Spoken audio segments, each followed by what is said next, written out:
I never thought I'd find peace in sawdust and wood shavings, but here I am at 35, running my fingers along a perfectly smooth mahogany surface while the evening sun streams through my workshop windows. The irony doesn't escape me. This waste of time, as my parents called it, has become my salvation and ultimately their downfall. Growing up in the Anderson household meant one thing. Appearances were everything. Mom and Dad built their luxury real estate empire from scratch, and they never let anyone forget it. Our mansion in the hills, the imported cars, the country club memberships, these weren't just possessions, they were statements.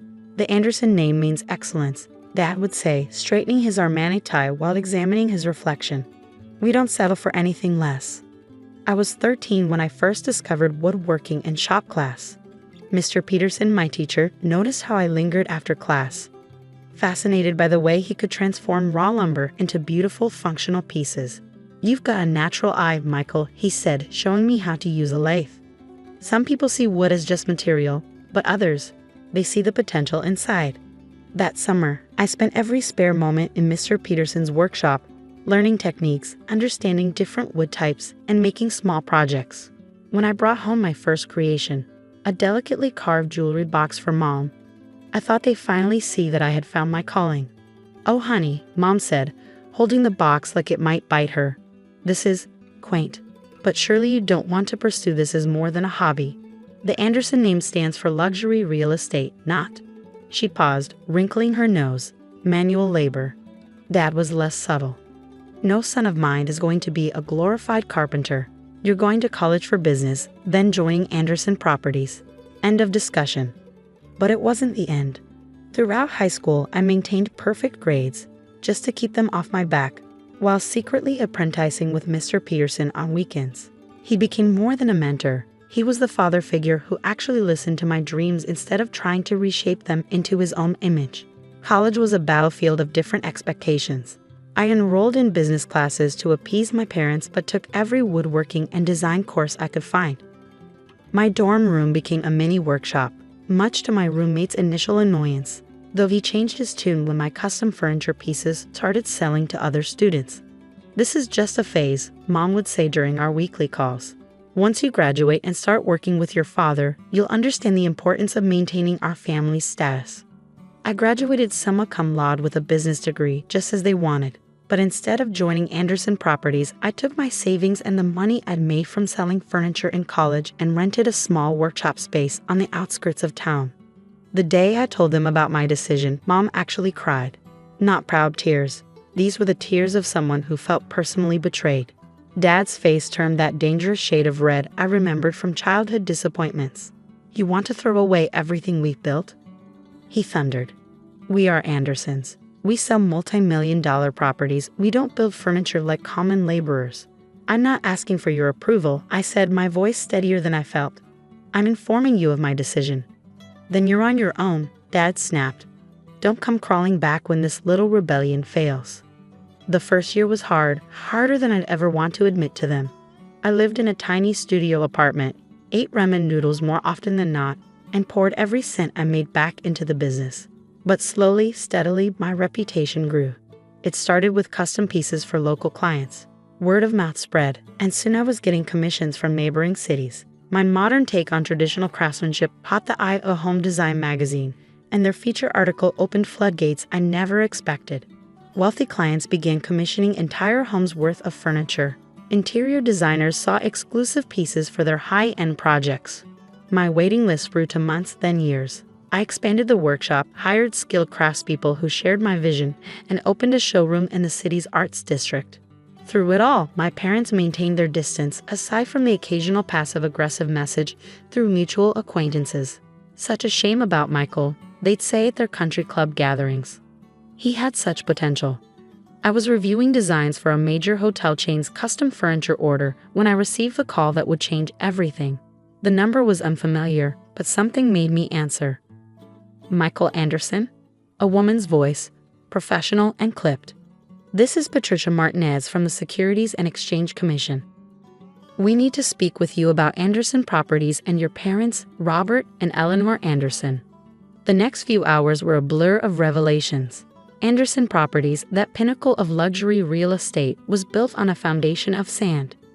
Years of fraudulent dealings, misappropriated client funds, and creative accounting had finally caught up with them. The SEC investigation was already underway, and the empire was crumbling. I hadn't even processed this information when my phone lit up with Mom's number. After 5 years of silence, seeing her name on my screen felt surreal. For a moment, I considered letting it go to voicemail, but curiosity won out. "Michael, darling," her voice had that forced brightness I remembered from childhood disasters. "We need to talk. Can you come to the house? It's important." I agreed to meet them that evening, more out of morbid curiosity than any sense of filial duty. As I drove up the familiar winding driveway to their mansion, I couldn't help but notice the property's signs of neglect: untrimmed hedges, faded paint, a general air of decline that would have been unthinkable in my childhood. Mom and Dad were waiting in the living room, perched on their Italian leather sofa like actors in a play about wealthy people. But the glamour had worn thin. Dad's designer suit looked slightly frayed at the cuffs, Mom's jewelry seemed excessive rather than elegant, and there was a desperation in their eyes I'd never seen before. "Son," Dad began, attempting his old authoritative tone but falling short. "We find ourselves in a temporary financial situation." I held up my hand, cutting him off. "I know about the SEC investigation." They exchanged glances, and Mom leaned forward, her voice dropping to a conspiratorial whisper. "Then you understand why we need your help. Just until this misunderstanding is sorted out." Misunderstanding? I couldn't help but laugh. "Is that what we're calling federal fraud charges now?" "Don't be dramatic," Dad snapped, but the effect was somewhat undermined by the slight tremor in his voice. "We need $2 million to cover some irregularities in the books. Once we get past this rough patch, we'll pay you back with interest."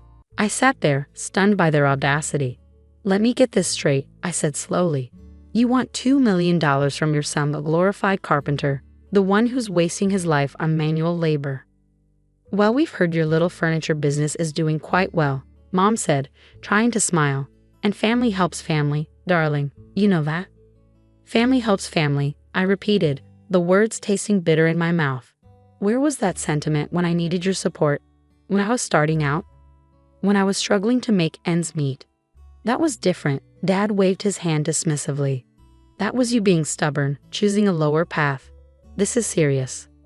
I stood up, reaching into my jacket pocket. "You're right, this is serious, which is why I brought something to show you." From my jacket pocket, I pulled out a thick envelope and placed it on their imported marble coffee table, the same table where they'd once told me I was throwing my life away by pursuing woodworking. "What's this?" Mom asked, reaching for the envelope with manicured fingers that trembled slightly. "Open it." They leaned forward together, Dad's reading glasses perched on his nose as they examined the documents inside. I watched their faces change as comprehension dawned. First confusion, then disbelief, and finally, something close to horror. This can't be right," Dad stammered, shuffling through the papers again. "Oh, but it is," I said, standing up to look out their floor-to-ceiling windows. The view of the city below used to intimidate me as a child. Now it just seemed distant, like a photograph of someone else's life. Anderson Custom Furniture was acquired last month by Berkshire Matthews International for $87 million. Mom's hand flew to her throat, clutching her pearls, a nervous habit I remembered from childhood catastrophes. 87 million. But that's not all. I continued, turning back to face them.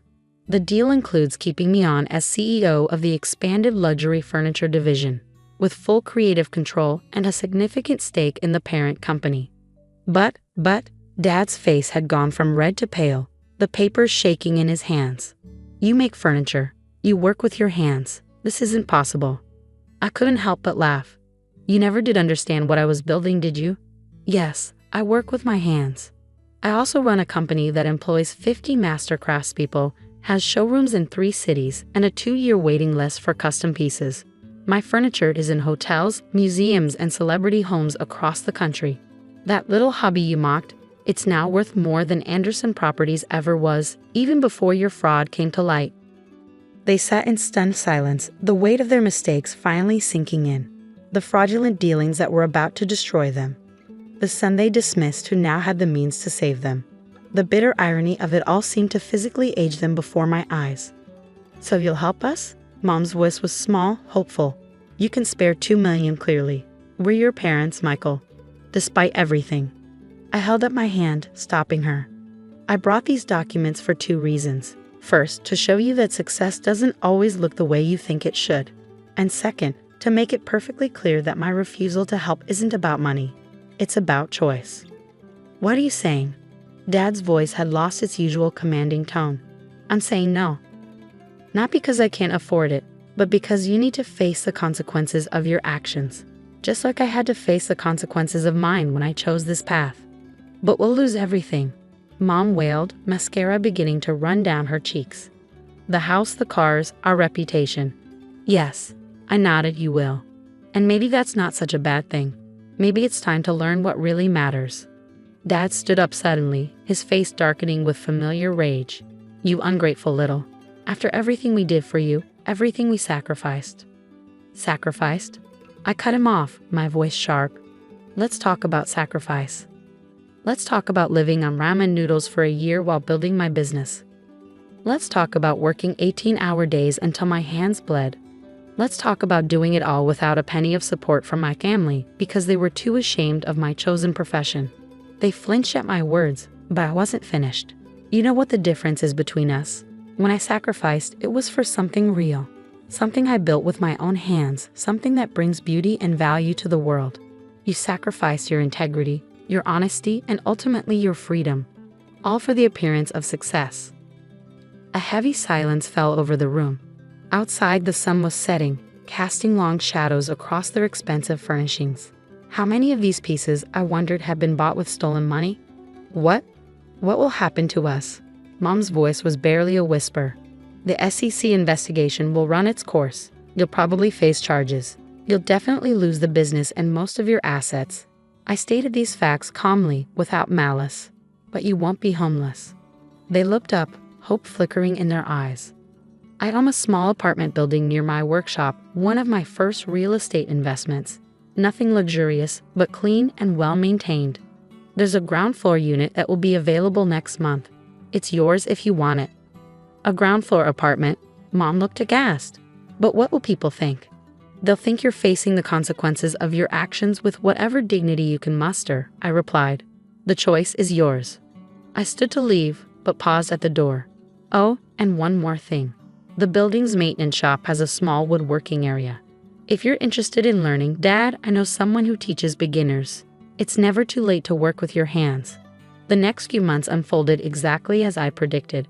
The SEC investigation led to criminal charges. Anderson Properties was dissolved, its assets seized to repay defrauded clients. My parents' fall from grace was spectacular. It made the local news, filled society columns, and had their country club friends whispering behind raised hands. They did end up taking the apartment I offered, though not without considerable drama. Mom cried for days about having to sell her jewelry. Dad raged about the humiliation of living in a modest building. But slowly, almost imperceptibly, something began to change. Maybe it was the reality of their situation sinking in, or maybe it was simply having no choice, but they started to adapt. Mom learned to cook instead of ordering in. Dad, to everyone's surprise, including his own, started spending time in the maintenance shop's woodworking area. It began with simple projects, a wobbly shelf that needed fixing, a broken picture frame. But soon he was there almost every day, learning to work with his hands for the first time in his life. He wasn't particularly good at it, but that wasn't the point. For the first time, he was creating something real. 6 months after they moved in, I received a package at my office. Inside was a crudely made wooden box, its joints uneven, its finish rough. But on the bottom, burned into the wood in shaky letters, was an inscription. "To my son, I'm sorry. Love, Dad." I kept that box on my desk, a reminder that sometimes the most valuable things we create aren't physical objects, but the changes we make in ourselves. A year has passed since then. My parents aren't the same people they were, but maybe that's a good thing. Mom volunteers at a local food bank now, helping families in need. Dad continues his woodworking, making simple toys for children's charities. They live modestly but honestly, and there's a peace about them that all their wealth never brought. As for me, the business continues to grow. But I still spend time in the workshop every day, my hands covered in sawdust, creating something beautiful from raw wood. Last week, Dad asked if he could come watch me work sometime. Not to interfere, he said quickly, just to learn. You see things in the wood that I don't see yet. The wood always has a story to tell, I told him, echoing Mr. Peterson's words from so long ago. Sometimes you just have to be willing to listen. Yesterday, I received another package. This time it was a small wooden bird, its wings spread in flight. The craftsmanship was still amateur, but there was something honest about it, something real. The note attached read, "Sometimes the best view isn't from the top of the hill, but from the ground where you can see what really matters." Thank you for teaching us that, Mom and Dad. I placed the bird on my office windowsill, where the morning sun catches its wings. It's not perfect, but it's authentic, a symbol of the journey we've all taken. Sometimes I've learned revenge isn't about punishment at all. Sometimes it's about giving people the opportunity to become better versions of themselves, even if the path there isn't what anyone expected. The workshop still smells of sawdust and possibility, just like it did when I first started. But now sometimes when I'm working late, I hear the sound of tools from the maintenance shop below. And I smile, knowing that even the hardest woods can change their grain, if given the chance to grow in a new direction.